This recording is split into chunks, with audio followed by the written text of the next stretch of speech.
चलिए आज का हम लोग सेशन आरंभ करते हैं। हाँ, सुमीर जी से ही बात करते हैं। बताइए सुमीर जी। नमस्कार प्रणाम गुरुजी। गुरुजी। नमस्कार। गुरुजी, मेरा एक बहुत छोटा सवाल है और एक थोड़ा प्रणाम गुरुजी। है। जो प्रणाम। छोटा सवाल है वो लाल किताब रिलेटेड है। जब एक बार ये आपने कहा था कि अगर हम सुरमे को जमीन में दबाते हैं तो हम शनि को सातवें घर में स्थापित कर रहे हैं। नहीं, मैंने ये बात नहीं कही। अच्छा। मैंने कहा जो काला सुरमा होता है वो शनि का प्रतीक है। ओके। जब हम उसको जमीन में दबा देते हैं, हम्म। दबाते क्यों हैं, सबसे पहले ना क्यों के ऊपर हम लोगों को जाना है। हम्म। और जमीन देखनी होती है कि जमीन कैसी है। सरकारी जमीन है, पार्क वाली जमीन है, या चौराहा है, वीराना है, शमशान है। लाल किताब इन सब के बारे में अलग अलग डिस्क्रिप्शन देखती है। शनि को हमें किस भूमि में ले जाना है। हम्म। ऐसे जब घरगृहस्थी तो चल रही है सही ढंग से, परंतु उनकी चक्की नहीं चल रही। चक्की का मतलब है कि कहीं ना कहीं रोजगार में कमी आ रही है, पर वो कमी आ रही है शनि की वजह से। तो हम उसको अच्छी पोजीशन में लाने के लिए, अच्छी पोजीशन लाल किताब के अनुसार शनि की सप्तम भाव में है, तो उसको उस समय के लिए दबाने का प्रयास करते हैं। पर वो घास वाली जमीन है कि वीराना वाली जमीन है, इस बात पर गौर करना पड़ेगा। बगीचे में दबाया है कि कहाँ पर दबाया है। अगर हम गार्डन में दबा रहे हैं तो हमारे लिए बेनिफिशियल हो सकता है, बट विद साइड इफेक्ट। मैंने ये कहा था कि इस उपाय को मैं ज्यादा इसलिए नहीं प्रमोट करता क्योंकि इसके साइड इफेक्ट के चांस ज्यादा हैं। अरे। लोगों में एक ऐसी भावना है सोशल मीडिया में कि कहीं से सुनने को मिल जाए कि इस काम को करने से ये चीज ठीक होती है, वो उसकी गहराई में नहीं जाएंगे और वो कर बैठते हैं जल्दबाजी में। उनको लगता है यार ये चीज फ्री में मिल रही है, इससे बेटर तो क्या हो सकता है। हिंदुस्तान में ये जो फ्री का कंसेप्ट है, इस वजह से वो फटाफट उसको अडेप्ट कर लेते हैं और किसी विद्वान से नहीं पूछते। हमें जो गार्डन की जमीन है वो बुध ग्रह है, पर जब बुध ग्रह शनि के साथ मेल खाता है तो वहां पे इम्पोर्टेंसी क्रिएट होती है, खास करके सप्तम भाव में। वैसे बुध शनि का मेल इम्पोर्टेंसी नहीं बनाता, ये ध्यान रखिएगा। बुध शनि का मेल केवल सप्तम भाव में इम्पोर्टेंसी क्रिएट करता है। अब वहां पर वो गाड़ी कमाई वाली तो शुरू हो जाती है और पति पत्नी के बीच में दिक्कतें आती हैं। अब इम्पोर्टेंसी का मायने शारीरिक नहीं होता हमेशा। कभी कभी शारीरिक होता है, हमेशा नहीं होता। कभी कभी लोग उसको उससे क्रिएट करते हैं, नहीं। अब पति की जॉब लग गई दूसरी जगह पे, विदेश में लग गई, दूसरे शहर में लग गई। उसको बेचारे को काम इतना है कि वो महीने में एक बार आएगा, 2 महीने में एक बार आएगा। तो एक क्रिएट हो गया सेपरेशन बिना मतलब।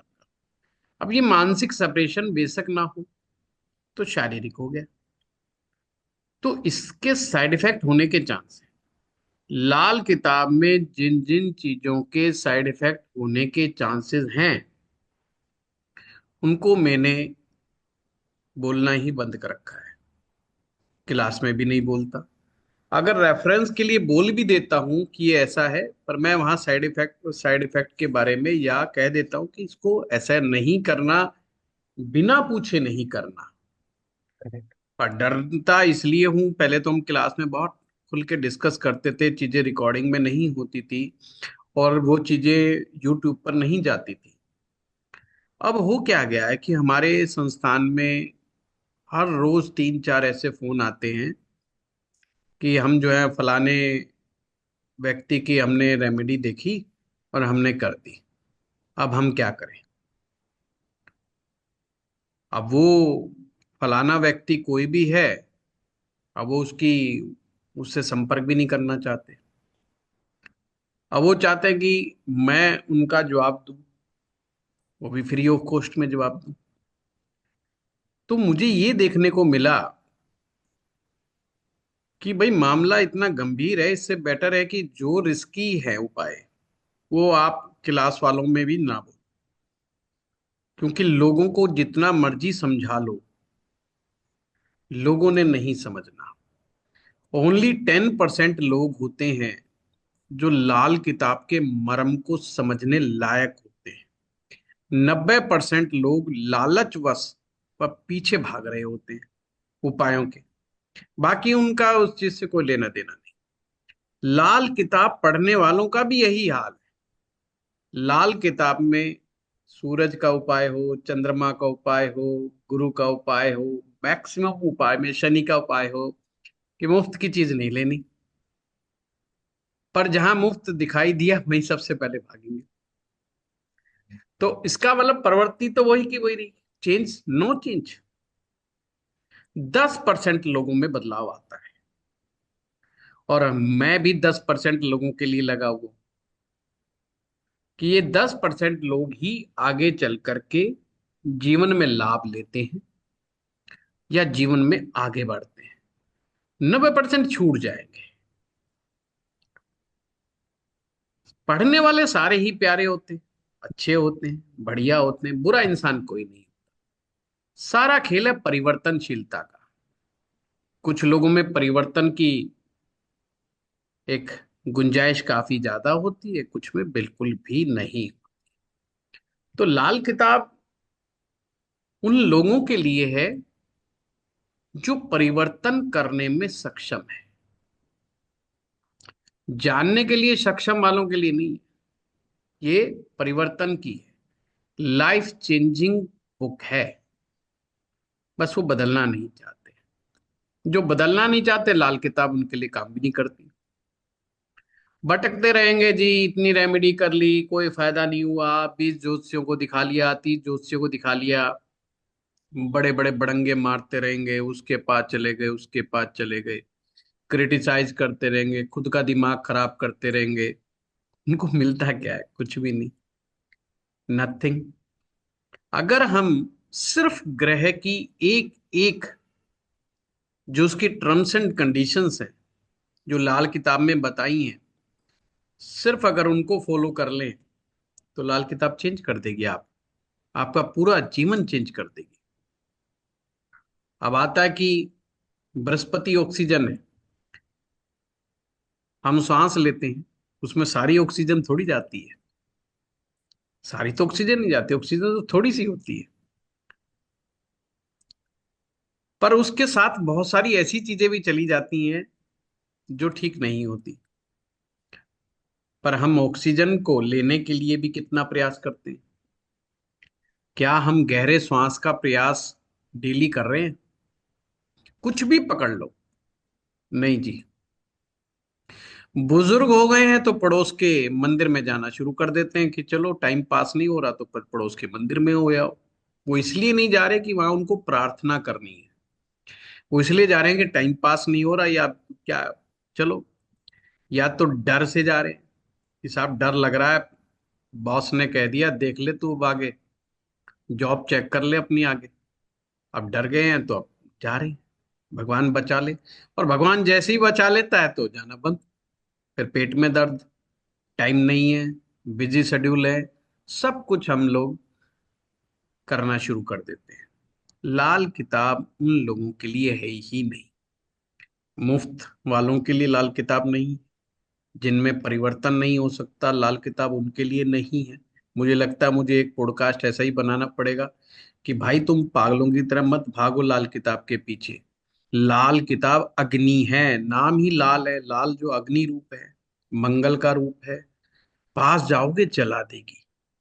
जलाने के बाद क्या होगा? डरो मत, तुम्हारे अंदर का सारा मल निकाल के बाहर फेंक देगी और तुम्हें प्योर बनाएगी। क्या तुम प्योर बनने के लिए रेडी हो? प्योर बनना नहीं है जी, हमें तो बस अपना मतलब निकालना है। लाल किताब आपके लिए कुछ नहीं करेगी। आप पैसा दे करके रेमेडी मांगो तो भी कुछ नहीं करेगी। आप फ्री में रेमेडी मांगो तो भी लाल किताब कुछ नहीं करेगी। लाल किताब उन्हीं के लिए करेगी जिनमें अपने आप को अग्नि में भस्मीभूत करने का सामर्थ्य है। उनके लिए उपाय है, उन्हीं के लिए सूत्र काम करेंगे। तो जो छोटी छोटी बारीकियां होती हैं जीवन में, जो गुरु से आती हैं, गुरु ही तो समझाएगा, गुरु ही तो डांट मार के बताएगा कि तूने यहां गलती करी। जैसे एक सीनियर डॉक्टर जूनियर डॉक्टर को डांट मार के बताता कि तूने ये गलती क्यों करी, तूने वो लक्षण देखा, पेशेंट ये भी तो बोल रहा था, तूने उसको ध्यान से क्यों नहीं देखा, तूने ये दवा क्यों दे दी, तूने ये गलती क्यों करी। वो पूछता है सर अब बताओ मैं क्या करूं, अब तो बोल दिया इसको। तो वो कहेगा इसको एंटीडोट, ये वाला एंटीडोट दे, ये वाली मेडिसिन और तुरंत दे, जब जा करके इसको फायदा होगा, नहीं दिक्कत हो जाएगी। क्या यही प्रक्रिया हमारी, उन स्टूडेंट्स उस प्रक्रिया से गुजर रहे हैं? तो नहीं। नहीं। कौन बात कर रहा है उसको? कोई नहीं बात कर रहा। तो उनको झिड़केगा कौन, उनको डांट कौन मारेगा?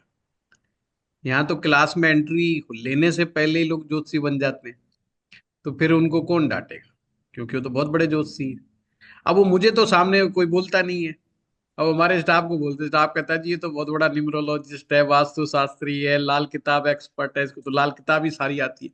अरे मगर तुम कुछ डरते हो क्या? जब तुम्हारे पास आ रहा है इसको कुछ नहीं आता, कद्दू नहीं पता इसको, चाहे कितनी मर्जी डिग्रियां लेके बैठा हो। अगर इसको कुछ पता होता तो यार उसे हमारे पास आता ही नहीं। तो तुम्हें सो टेंशन लेने की जरूरत नहीं है। हम पढ़ाते ही ज्योतिषियों को है। मैं इतने सालों से कह रहा हूं, मैं तो पढ़ाता ही ज्योतिषियों को। आम आदमी तो बेचारा इक्का दुक्का कोई आता है, कुछ जो शुरुआत में जो बेचारे ने शुरुआत करनी होती है, वो लोग तो परसेंटेज बहुत कम होती है। इसका मतलब डिग्रियां ली है उन्होंने, डिप्लोमे ली है, सर्टिफिकेट्स इकट्ठे करे। ये जो एक सर्टिफिकेट्स हैं ये कुछ भी नहीं है, जीरो है, इनकी जीरो वैल्यू है। बेशक आपने कहीं से किया, आप सर्टिफिकेट्स जो है कागजों के तहत मत इकट्ठा करो, ज्ञान के तहत सर्टिफिकेट्स लो। जब तुम किसी के पास बैठोगे सामने, वो आपका सर्टिफिकेट चेक नहीं करेगा, वो आपका ज्ञान चेक करेगा। मैं आपके सामने बैठता हूं तो एक प्रकार से अपनी परीक्षा देता हूं। आप लोग क्वेश्चन पूछते हैं, मैं उसके बारे में जवाब देता हूं। एक ऐसा सेशन चलता है ये, जिसमें मुझे नहीं पता सामने वाला क्या पूछेगा, और आप लोग सब गवाह हो। मैं तो मंगवाता भी नहीं, लाओ भाई मुझे व्हाट्सएप पे भेज दो किसने क्या पूछना है आज, वो भी नहीं होता। कौन सी बात कहाँ हो जाए कुछ नहीं होता। पर किस कौन साथ दे रहा है? क्या मेरा कोई सर्टिफिकेट साथ दे रहा है इस चीज का? मेरा तो कोई सर्टिफिकेट है भी नहीं वास्तव में, मुझे कहीं से कोई सर्टिफिकेट आज तक लाइफ में नहीं मिला है। मेरी आस्था, मेरी मेरे गुरु के प्रति श्रद्धा, मेरे गुरु का ज्ञान, वही मेरा साथी है, और वही आपके सामने कर। और हमारी तो ये ऐसा रहा कि गुरु दीक्षा ली, गुरु जी ने शरीर छोड़ा, उसके बावजूद भी हम उनके जो पुत्र हैं उनके साथ जुड़े हुए हैं, होके आते हैं, दर्शन करते हैं। आपकी आस्था जो होती है ना, वो काम करती है। गुरुजी ने जो लिखा, गुरुजी ने जो कभी बोला, उनके पुराने ऑडियोज वो सुनते रहते हैं बस, उनको रिलेट करते हैं कि गुरुजी कहना क्या चाह रहे हैं। वो जो बिटवीन द लाइन वाली बात है उसी को ढूंढते रहते हैं, और वहीं से हम आगे बढ़ रहे हैं। हमने तो कहीं क्लास भी ऐसे ले ली, कहाँ सर्टिफिकेट्स काम आ रहा है। और हमारे टाइम में तो वो सर्टिफिकेट था भी नहीं।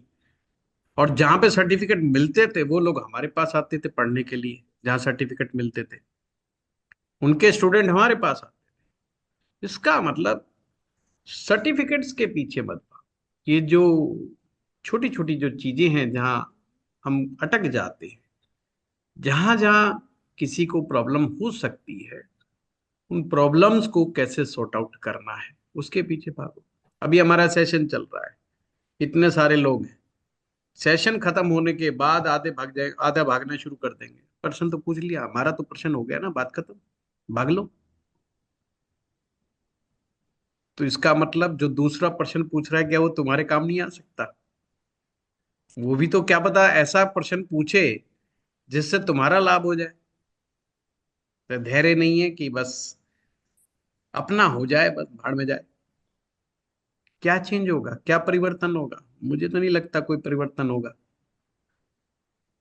अच्छा, इससे बढ़िया मुझे कई बार वैदिक लगता है। वैदिक में स्टूडेंट्स जो हैं वो पहले ही से पेशेंस बना करके बैठे होते हैं कि यार हमारा तो प्रोजेक्ट ही लंबे का है, 3 साल 5 साल का हमारा तो प्रोजेक्ट है, हमारा तो इतना जल्दी कुछ होने वाला ही नहीं है। और रेमेडीज तो पता नहीं कब आएंगी कब नहीं आएंगी, रेमेडीज की उन्हें ज्यादा उम्मीद भी नहीं है। तो धैर्य डेवलप करते हैं और फिर वो लंबे चलने के बाद वही लोग फिर अच्छी अच्छी बुक्स लिखते हैं, वही फिर अच्छे एस्ट्रोलॉजर बनते हैं, वही नामी ग्रामी एस्ट्रोलॉजर बनते हैं। नामी ग्रामी वो नहीं जो यूट्यूब पर आ रहा है, नामी ग्रामी वो नहीं जो टीवी पे बैठा हुआ है। नामी ग्रामी वो मानता हूं जिसको ज्योतिष आता है, जो समझ सकता है, जो समझा सकता है, वो है नामी ग्रामी। अगर वैसे आ रहा है तो इसका मतलब सारा खेल तो पेशेंस में छुपा हुआ है। पेशेंस नहीं जी, फटाफट कर दो जी, बताओ। कोई जल्दी वाला कोर्स बता दो, 3 महीने वाला, 2 महीने वाला। अरे 3 साल में बन जाओ वो गनीमत है भाई। हमारी खासियत है सिर्फ हम चीजों को आसान करके आप लोगों को बताते हैं, पर ये नहीं कि हम एकदम से ज्योतिषी एकदम आपको बना देंगे। धैर्य रखना पड़ेगा। ये मोनिका वर्मा जी, ये मेरे ख्याल से इनको दूसरा साल या तीसरा साल है। ये मेरे ख्याल से लाल किताब वाले कोर्स में दूसरी या तीसरी बार पार्टिसिपेट कर रही। Can you imagine? अब इससे समझ में आ जाता है कि ये लगी हुई है। नहीं सीखेंगे? सीखेंगे, 100% सीखेंगे। इनका इसी बात से लेना देना ही नहीं है कि मेरी कितनी क्लास होगी कितनी नहीं होगी। ये सीखेंगे। कौन सीखने वाला है कौन भागने वाला है समझ में आ जाता है। तो लाल किताब में जो भी रेमेडी है वो बहुत बारीकी से करने लायक होती हैं। उसमें आप गलती नहीं कर सकते, नहीं वो नुकसान भी उतना ही करती। ये ध्यान रखिएगा, जिसका इफेक्ट तुरंत होता है उसका साइड इफेक्ट भी तुरंत ही होता है। एलोपैथिक दवाइयां गलत खा लो, अगर मुझे बीपी नहीं और मैं बीपी की दवा खा लूंगा तो एकदम डाउन पड़ जाऊंगा। और मुझे लो बीपी है और मैं और कम करने की खा लूंगा तो बेहोश होना पड़ जाएगा। तुरंत है। अब आपने आयुर्वेदिक दवा खा ली, दालचीनी का पानी पी लिया, बीपी वो भी कम करता है। वो टाइम लगाएगा 1 1.5 घंटा 2 घंटा जब तक कुछ होगा। इतनी देर में तुमने कोई चाय पी ली और कुछ पी लिया, घूम लिए पी लिए, सब नॉर्मल। इफेक्ट तो उसने तुरंत नहीं दिखाया। उसके लिए आपको उसको 6 महीने पीना पड़ेगा। 3 महीने बाद दिखाएगा, 6 महीने बाद दिखाएगा, 9 महीने बाद दिखाएगा। बट उसने कोई साइड इफेक्ट भी नहीं दिया। मंत्र जप आप कर रहे हो, लंबे समय तक मंत्र जाप करो, तुरंत असर नहीं दिखाएगा। लंबे समय बाद करोगे तक करोगे, सिस्टम से करोगे, वो असर दिखाएगा। तो ये जो आयुर्वेदिक रेमेडीज हैं, वैदिक रेमेडीज आयुर्वेदिक रेमेडीज की तरह है। साइड इफेक्ट कम से कम करती हैं, लॉन्ग टर्म करते हैं तो फायदा करती हैं। और लाल किताब में भी ऐसी रेमेडीज हैं जो लॉन्ग टर्म में बहुत अच्छा इम्पैक्ट देती हैं। बट इम्पैक्ट उन्हीं को मिलेगा जो चेंज होना चाहते हैं। हर एक के लिए साथ नहीं है। किसी को पता चलता है मेरा मंगल बद है, चेंज करे भाई, मंगल नहीं करे। किसी को लगता है मैं झूठ बोलता हूं, भाई कम बोलना शुरू करे। अब एकदम से तो झूठ बोलना बंद करेगा नहीं वो। और सोच ले मैं 10 बार झूठ बोलता हूँ दिन में, तो मैं 5 बार करूंगा, फिर 3 बार करूंगा, फिर 2 बार करूंगा। प्रैक्टिस करे। छोटे छोटे स्टेप्स उठाने से बड़ी चीजें होंगी। एकदम से कुछ करने से कुछ नहीं होगा। ठीक है। तो शनि जरूरी नहीं कि सप्तम में ही फायदा करता है, बहुत सी जगह है शनि ग्रह की, वहां भी वो फायदा करता है। नहीं, मैंने इसलिए पूछा क्योंकि मैं थोड़ा सा कंफ्यूज हो गया था। एट द सेम टाइम आपने जरूर ये कही थी बात कि साइड इफेक्ट होता है, और ये भी कही थी जब आप किसी ग्रह की चीज को जमीन में दबाते हैं आप उस ग्रह को नष्ट कर रहे हैं। नष्ट करें, एट 1 साल के लिए वो अपना असर दिखाना बंद बट कर एट द देता है। सेम टाइम शनि के टाइम आपने ये भी बात कह दी थी अगर सातवें घर में स्थापित करना है, तो मैं कंफ्यूज हो गया, हम स्थापित कर रहे हैं या नष्ट कर रहे हैं, तो वो दोनों का असर हो रहा है यानी कि। हाँ, स्थापित करना और नष्ट करना दोनों में अंतर होता है। जब हम स्थापित करते हैं किसी चीज को तो उसको ऊपर रखते हैं, जमीन के नीचे नहीं। हम्म। जो जमीन के नीचे जाएगा वो नष्ट होगा। गुड। जो जमीन के ऊपर रखना, स्थापित करने का मतलब आपने एक स्थान बनाया और उसको उस जगह पे रख दिया, उसे कहते हैं स्थापित करना। जैसे अक्सर मैं बताता हूँ कि तांबे का लोटा लें, उसको साबुत मूंग से भर दें, पूर्व दिशा की तरफ रख दें। अब पूर्व दिशा, वहां पर हम उसको ऊपर रख रहे हैं। अब उसको उत्तर दिशा में भी रखा जा सकता है, डिपेंड्स ऑन कि हम करना क्या चाह रहे हैं। उसे दक्षिण दिशा में भी रखा जा सकता है, डिपेंड्स ऑन कि हम करना क्या चाह रहे हैं। उपाय वही है, उसको जगह को बदल करके हम पता चल जाता है। आप अपने घर के मंदिर में रख रहे हैं, पूजा स्थान में रख रहे हैं, तो आप ये करना चाहते हैं कि उसके ऊपर गुरु का असर भी करना चाहते हैं पैदा। आपने खुद समझना है कि इस असर को मुझे किस लेवल पे ले जा करके काम करना है। अगर आप आंवले को टेस्ट के कारण खा रहे हैं तो उसका यूज बदल जाएगा। अगर आंवले को मोटापा कम करने के लिए खा रहे हैं तो उसका यूज बदल जाएगा। आंवले को किस पर्पज से खा रहे हैं, पर्पज बदलते ही यूज बदल जाएगा। लाल किताब की यही फिलॉसफी है कि आपका पर्पज क्लियर करो, फिर डिसाइड करो। गुरु जी, एक और रेफरेंस कुंडली, एक सूत्र डिस्कस पूछ सकता हूँ यहाँ पे, अब पहले कंफ्यूजन। सूत्र बोलो।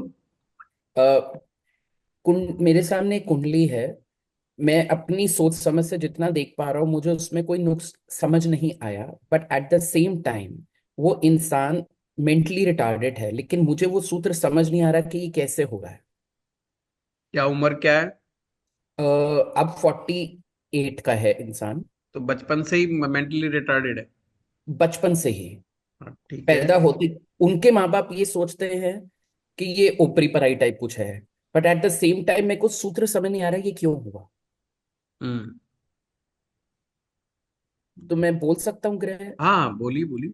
गुरु जी, लाल किताब के हिसाब से नहीं, कालपुरुष पहले तो को। ये देखना होगा ना सुमीर जी, ये बताओ ना कि मेंटली रिटार्डेड आदमी किस ग्रह के कारण होता है।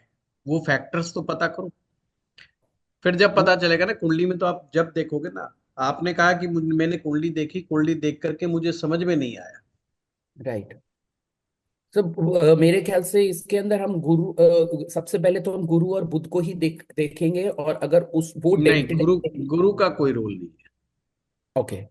तो बुध को गुरु तो का खास रोल कर। इतना है कि भाई ज्ञान नहीं होगा, ज्ञान ना होने से मेंटली रिटार्डेड थोड़ी होगा आदमी। ठीक है। तो हम्म। बुध के ऊपर ही सबसे ज्यादा असर देखना पड़ेगा। बुध भी देखना पड़ेगा आपको, सूरज भी देखना पड़ेगा आपको, मंगल भी देखना पड़ेगा। ओके। तीन ग्रह डिसाइड करेंगे मिलकर के कि उनका क्या असर है। कारण, हमारा दिमाग किस भाव से देखते हैं, हमारा दिमाग किस भाव से देखते हैं। First house sir. पहला घर। पहला घर। लाल किताब के अनुसार पहले घर का मालिक कौन है? सूरज मंगल। और मंगल। मंगल दोनों। दोनों हैं। हाँ तो जी। हम उसको तो नहीं हटा सकते। राइट। बुध क्या है? बुध हमारा दिमाग है। जब तीनों चीज डिस्टर्ब होंगी एक साथ, चाहे थोड़ा हो चाहे ज्यादा हो, थोड़ा होगा तो थोड़ा डिस्टरबेंस रहेगा, बड़ा होगा तो बड़ा डिस्टरबेंस रहेगा। तो एक साथ अगर ये तीनों चीजों में डेंट पड़ेगा तो मेंटली रिटार्डेशन आएगा।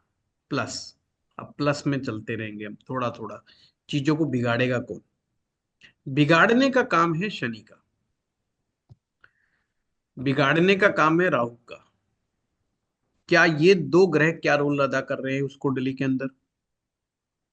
क्या इनका इम्पैक्ट पहले भाव पर है? क्या इनका इम्पैक्ट सूरज पे है? क्या इनका इम्पैक्ट मंगल पर है? प्लस खुद का, शनि का और राहु का, इन दोनों का खुद का इम्पैक्ट क्या है? अन्य ग्रहों पर है वो तो अलग है, खुद का जहां पर बैठकर की क्या क्रिएट कर रहे हैं।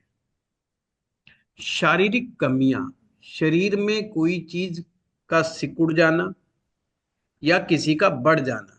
अब कोई कहे जी किडनी का साइज बढ़ गया, तो ये तो बात गलत हो गई। फिर कहे जी नहीं, किडनी का साइज सिकुड़ गया, वो बात भी गलत हो गई। लीवर का साइज बढ़ गया, वो बात भी गलत हो गई, और सिकुड़ गया, वो बात भी गलत हो गई। Organ should be normal in size. जो आइडियल साइज होता है। शनि का काम है साइज को सिकोड़ना या बढ़ा देना, क्योंकि वो एबनॉर्मलिटी क्रिएट करना चाहता है। तो शनि का बड़ा इंपॉर्टेंट रोल हो जाता है। तो अगर आप इन 4-5 फैक्टर्स को अगर देखेंगे तो आपको ये चीज समझ आ जाएगी। केवल अकेले बुध से नहीं देखना। किसी का बुध बिल्कुल डिस्टर्ब मान लो, बिल्कुल डिस्टर्ब, जहां उसको रखना चाहते हो रख दो। सूरज अच्छा हो गया, डिस्टरबेंस कम। मंगल अच्छा ना हो गया, दोनों मिलकर के उसके दोष को ही खत्म कर देंगे। बशर्ते अब शर्त क्या है, शनि और राहु उसमें रोल ना अदा करें, मतलब नेगेटिव रोल अपना ना अदा करें। वो आदमी नॉर्मल मिलेगा, उसमें कोई मेंटली रिटार्डेशन नहीं मिलेगी। हाँ इतना होगा, बेचारे की समझ थोड़ी हल्की होगी। हो सकता है कि वो गहरा ज्ञान वाली बात नहीं समझ पाए। हो सकता है उसको आपको 2 बार 3 बार समझाना पड़ेगा कि यार ये काम ऐसे नहीं ऐसे कर ले, पर वो कर लेगा। और एक ही तरह का काम उसको 10 बार 20 बार 50 बार 100 बार 200 बार कराओगे, 3 महीना 6 महीना कराओगे, उसमें वो एक्सपर्ट हो जाएगा। आपको लगेगा ही नहीं। सिंपल सी बात है। छोटा मोटा बुद्ध का नुकसान नुकसान नहीं है। आप अपने घर में काम करने वाले किसी लड़के या लड़की की तरफ ध्यान दो। वो लोग आपकी तरह दिमागी रूप से तेज नहीं। अगर दिमागी रूप से तेज होते तो आपके लिए वो काम नहीं कर रहे होते। वो बाहर जाके गोलगप्पा बेच लेता, पर आपके जितना पैसा दे रहे हो उससे ज्यादा वो कमा जाता। ये बात उसे पता है, पर फिर भी वो इम्प्लीमेंट नहीं कर पाता, क्योंकि आपकी तरह सोचने का तरीका उसके पास है ही नहीं। भगवान ने उसका ब्रेन वैसे डेवलप नहीं किया। पर वो आपके लिए चाय बहुत अच्छी बना देता है, आपके लिए खाना बहुत अच्छा बना देता है, आपके लिए कपड़े बहुत अच्छी तरह से साफ कर देता है। जो काम आपको चाहिए वो कर देता है, जो काम वो डेली कर रहा है। उसके अलावा उसको काम दे करके देखो। आप उसको थोड़ा सोने की अंगूठी ला करके देखो, कह दो यार जो जा सुनार के पास सोने की अंगूठी और हिसाब लगवा दियो। वो तुरंत बेचारा घबरा जाएगा, क्योंकि उसका सोने का हिसाब तो लगाने का बस की बात है ही नहीं ना। पर एक इंटेलिजेंट आदमी को गणित समझा दो कि ऐसे ऐसे हिसाब लगाना, वो जाके लगा देगा। वो नहीं लगा पाएगा। यानी कि उसका ब्रेन को ट्रेन करना पड़ेगा। तो ब्रेन जो है, क्या इस लेवल पे है कि जिसको ट्रेन करना पड़े? क्या ब्रेन ऐसा है जो अपने आप से अंडरस्टैंड कर लेगा, या ब्रेन ऐसा है जिसको ट्रेनिंग जितनी मर्जी दे लो कोई फायदा नहीं? तो उसके लिए आपको निष्कर्ष पे निकालने को आगे आगे आगे आगे पॉइंट रखते जाना है। ठीक है। इन ग्रहों का रोल नहीं है, चंद्रमा का कोई रोल नहीं, मन का इससे क्या लेना देना। गुरु का कोई रोल नहीं। नहीं ज्ञानी बनेगा, अनपढ़ हो जाएगा, क्या फर्क पड़ता है। नहीं उसका धार्मिक स्वभाव होगा, क्या फर्क पड़ गया। दिमाग तो चल रहा है। क्योंकि इस कुंडली में चंद्रमा चौथे घर में ही है, मंगल और गुरु 9वें घर में ही है। इसलिए हाँ मैं इतना कंफ्यूज हो गया कि ये तीन चार चीजें ठीक बैठी हैं, फिर भी क्यों हो रहा है ये। हाँ, सूरज डेंटेड है, मैंने वो चीज ध्यान नहीं दी थी। सूरज राहु ग्रहण लगा हुआ है, सूरज राहु के साथ है। एंड बुध शुक्र शनि इकट्ठे बैठे हैं। आ गई समझ में। शनि जब तक पार्टिसिपेट नहीं करेगा, राहु जब तक पार्टिसिपेट नहीं करेगा, एबनॉर्मलिटीज नहीं आएंगी। तो यही तो चीज सीखनी है सुमित जी, ये तो बड़ी आसान है ना। अब राइट देखो राइट। छोटी सी बात थी और उसको लेके परेशान थे, परंतु जहां से निकलनी है वो चीज हमें पता होनी चाहिए कि इसका आंसर कैसे निकलेगा। क्योंकि उनको तीन चार पंडितों ने कह दिया जो ओपरी पर आई है, वो कहते हैं हम हर पंडित के पास चले गए हैं, हमें समझ नहीं आ रहा कि क्यों हो रहा है, तो शायद ओपरी पर आई है। मगर अब रीजन में मैं शनि को नहीं इंक्लूड कर रहा था, वो मेरी गलती है। ओपरी पराई के योग देखो, ओपरी पराई के योग देख लो। ऐसे कैसे ओपरी और पराई हो जाएगी हैं? हम्म। ओपरी पराई का मतलब जो ऊपर की है, पराई का मतलब किसी और ने कर दिया। हमारा कोई रोल ही नहीं है, किसी और ने कर दिया। नहीं, हम तो मैंने किसी और के कहने पे कर रहे हैं। But at the same time मैंने गुरुजी एक चीज नोट करी है, it is very easy to blame और लोगों को। हम लोग अपने ग्रह या अपने कर्मों को ध्यान देते नहीं है, हम एक सेकंड में कह देते किसी ने कुछ किया ही होगा।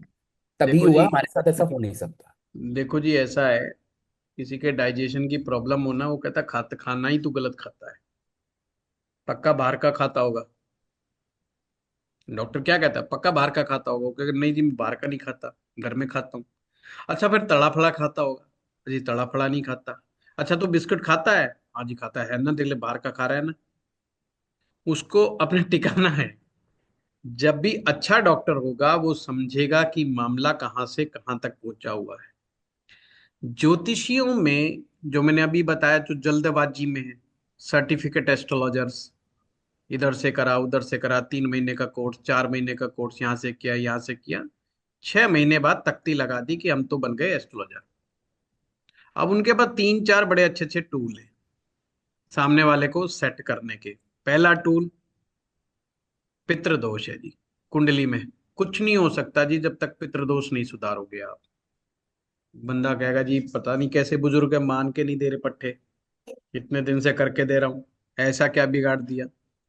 दूसरा है काल सर्प दोष। भाई जब तक काल सर्प दोष है ये तो नहीं मानेगा भाई।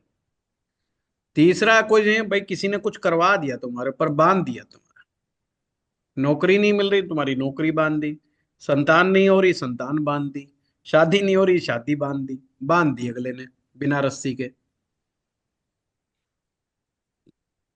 3 4 ऐसे फैक्टर हैं जिसकी टाट के ऊपर बिठा दो। और नहीं, शनि महाराज तो हैं फिर बिठाने के लिए।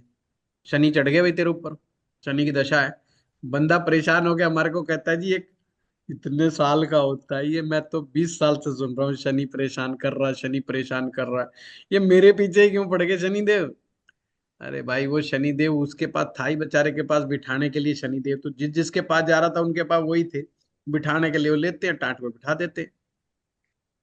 राहु मिलता कईयों को, राहु बिठा देता, कोई बुध क्यों नहीं बिठाता, कि बुध पीछे पड़ा हुआ है 17 साल से, बस 17 साल की दशा है उसकी, वो क्यों नहीं पीछे पड़ रहा बुध।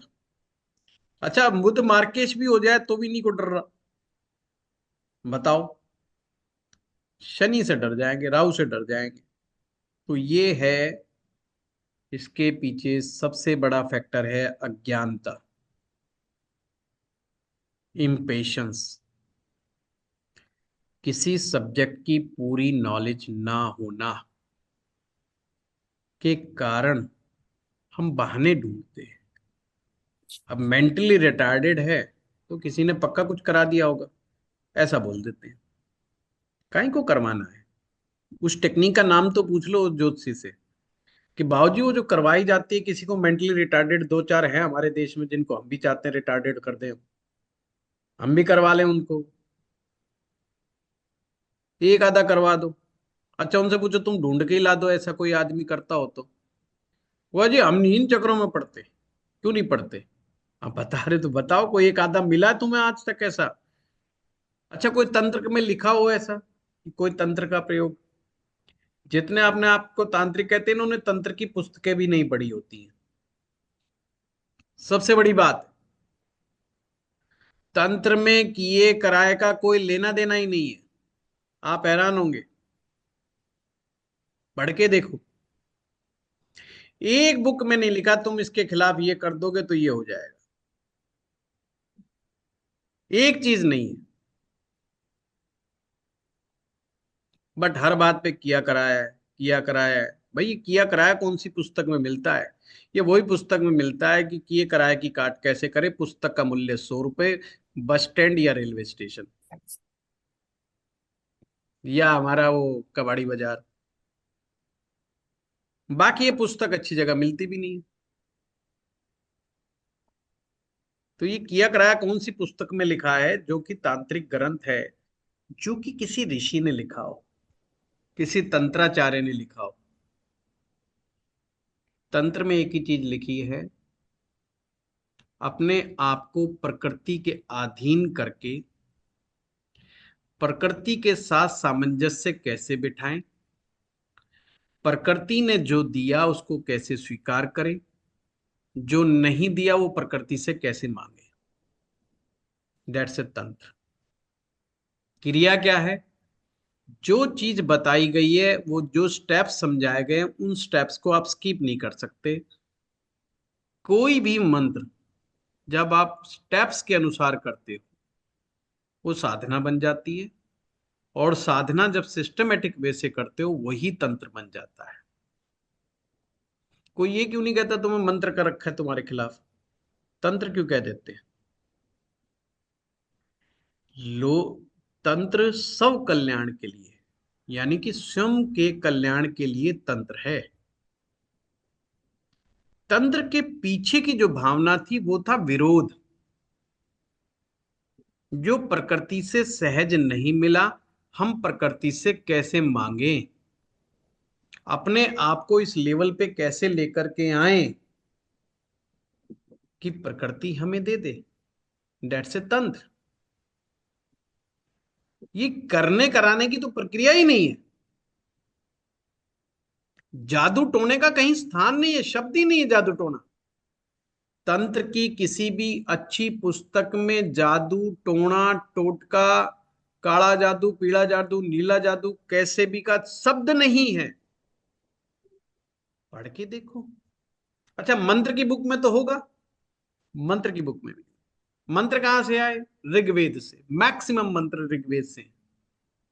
अच्छा, उसमें तो लिखा होना चाहिए काला जादू कर दो, टोटा कर दो, टोटका कर दो, है, कोख बांध दो, करना कराना, कुछ नो एंड नेवर। देवताओं की साधना लिखी। तंत्र की बेस्ट टेक्निक क्या है? कपालभाति। कपालभाति क्या है? ये प्राणायाम है? कपालभाति प्राणायाम नहीं है। कपालभाति शोधन टेक्निक है, शरीर को शुद्ध करने की। प्राणायाम उसका एक पार्ट है, तंत्र का पार्ट है तो प्राणायाम। जो व्यक्ति रोज प्राणायाम कर रहा है वो तंत्र की क्रिया कर रहा है। पढ़ो पुस्तक में जाकर के। शांति, शांति क्रम में उसको जोड़ा गया है। शरीर में जो उपद्रव हो रहे हैं, शरीर में जो अशांति है, मन में अशांति है, शरीर में अशांति है, उसको शांति करने के लिए प्राणायाम उसमें एक है। इवन हमारी पूजाएं शुरू होती हैं हम ओमकार से करते हैं।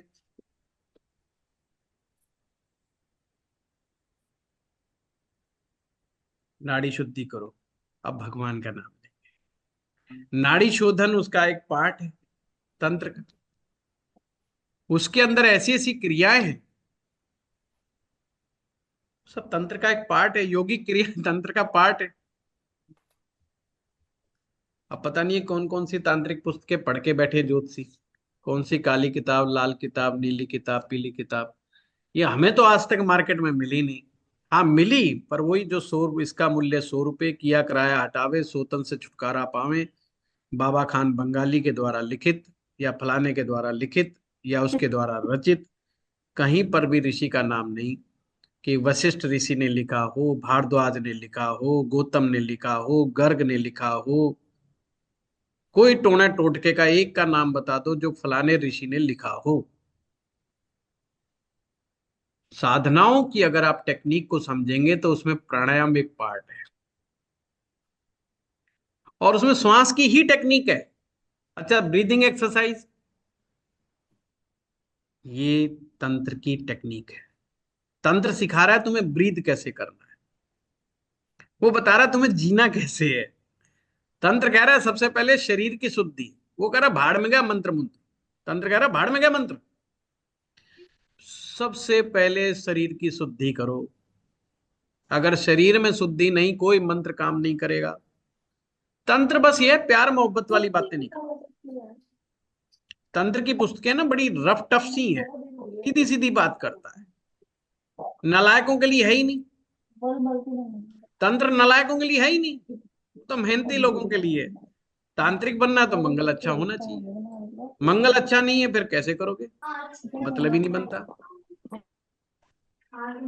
तो अगर हम रियल में चीजों को जाकर के जब पढ़ते हैं तो समझ में आता है कि कुछ ऐसा नहीं है। और अगर पुस्तक पढ़ने का भी दम नहीं है तो किसी अच्छे गुरु से मिलो, उससे अच्छे संबंध स्थापित करो कि वो अपने अंदर की बातें तुम्हें बताए तो सही। अरे अच्छे गुरु नहीं बोलते भाई, अच्छे गुरु नहीं पहली बार में बात कर देते कि जाओ आज ही कल्याण हो जाएगा, दर्शन करो और लो जी काम हो गया। वो भी देखता है यार ये आदमी इस लायक है कि नहीं है, मुझे तो पता चले। जिस ज्ञान के लिए उसने 20 साल 30 साल 40 साल खराब कर दिए अपने जीवन के, तो मैं फोकट में कैसे दे देगा यार। अब फोकट का मतलब जरूरी नहीं कि वो पैसा ले, सेवा करवाए, सम्मान करवाए, चाहे घर में झाड़ू लगवाए, अब वो उसकी मर्जी है। वो किस पे बात पे रीत जाए, किस बात पे मान जाए। अगर इन ज्योतिषियों को, तमाम ज्योतिषियों को किया कराया का समझ में आ जाए, तो हमारे देश से किया कराया वाला जो आंसर है ना, ये गायब हो जाएगा। किया क्या करा दिया, क्योंकि बड़ा आसान है। महिलाओं को फंसाना और भी आसान है इस मामले में।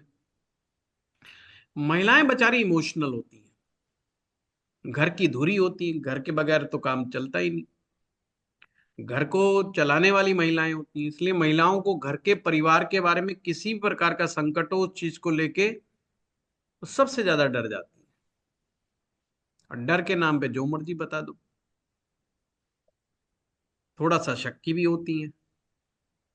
वो लाल साड़ी जो पहनती है ना तुम्हारे घर में, बस उसी का किया कराया है।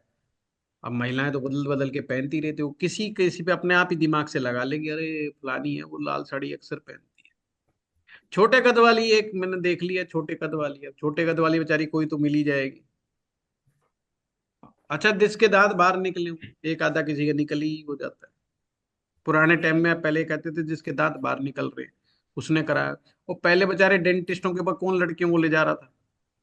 आजकल जो नई बच्चियां हो रही हैं उनके दांत दांत बाहर नहीं निकले मिलेंगे। अगले अगले 10-15 साल के बाद दांत बाहर वाली लड़कियां नहीं दिखाई देंगी आपको। ये सूत्र हैं क्या? ये बकवास है, सरासर बकवास है। और एक अच्छा ज्योतिषी का दिमाग बिल्कुल वैज्ञानिक होना चाहिए, बिल्कुल नास्तिक, नास्तिक चित्त, किसी के साथ नो अटैचमेंट, नास्तिकता है। आस्तिकता सिर्फ गुरु के प्रति, नास्तिकता अपनी बुद्धि के प्रति। ऐसा कैसे हो गया यार, क्यों हो गया ऐसा? ऐसा कैसे हो सकता है? चलो लेट्स डू इट, करके देखते। खोजो, घुसो, ढूंढो, फिर देखो क्या होता है। अपने आप समझ में आ जाएगा कि क्या हालात है क्या नहीं। ज्ञान प्राप्त होगा, अंधकार समाप्त हो जाएगा। ज्ञान जो है आपके जीवन के अंधकार को समाप्त कर देता है।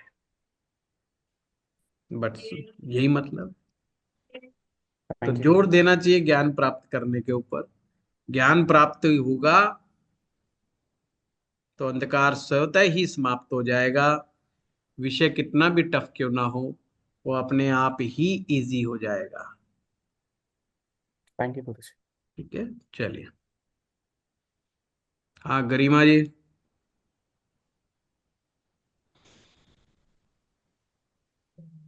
नमस्ते गुरु जी। प्रणाम। नमस्ते। अ, मेरा प्रश्न ये है कि लाल किताब में हम ग्रह एक से दूसरे घर में स्थापित करते हैं या शिफ्ट करते हैं, तो उस वक्त वर्षल में देखा जाए क्या उसको टक्कर लगती है उस टाइम? टक्कर बैठेगी क्या? और दूसरा ये भी नहीं है कि नहीं, उसके लिए जन्म कुंडली वो नहीं देखना है, नहीं नहीं वो टक्कर नहीं का देख, नियम। ना ना। अच्छा। और उस समय ये भी देखना है कि जन्म कुंडली के यानी टेवे में क्या ग्रह की स्थिति है, उस हिसाब से भी करना पड़ेगा या कैसा लेना है फिर उस हाँ टाइम? वो देखना पड़ेगा। तो फिर और 11वें घर में स्थापित करने के लिए आपने बताया था पहाड़ी पे मंदिर होगा या पहाड़ी चढ़ के जो, उसके सिवाय भी और कुछ है? नहीं, जी। जी अच्छा। देखो जी, 11वां भाव लाभ का है। जी। और लाभ प्राप्त करने के लिए हमेशा पहाड़ी पे ही चढ़ना पड़ता है। जी। जीवन में किसी तरह का लाभ लेने की बात करो, पहाड़ी पे तो चढ़ना पड़ेगा। सही। स्मूथ रास्ता कुछ नहीं होता लाभ प्राप्त सही। करने का। सही। Okay sir. हाँ राजीव जी। नमस्कार जी, thank you for giving me time. आपका ये मैं एक्चुअली लाल किताब से देख रहा हूँ, ये कुंडली है कि इसमें तीसरे भाव में सूर्य और Venus as well as Rahu आ गए हैं। तो इसमें स्त्रीलिंग तो नहीं बन रहा है, लेकिन इसमें उपाय करते, लाइक इसमें कुछ ना कुछ तो करना पड़ेगा जातक को। फीमेल की नहीं, कुंडली है आपका ये। प्रश्न क्या है? कौन से तीन ग्रह एक साथ? इसमें सूर्य शुक्र और राहु।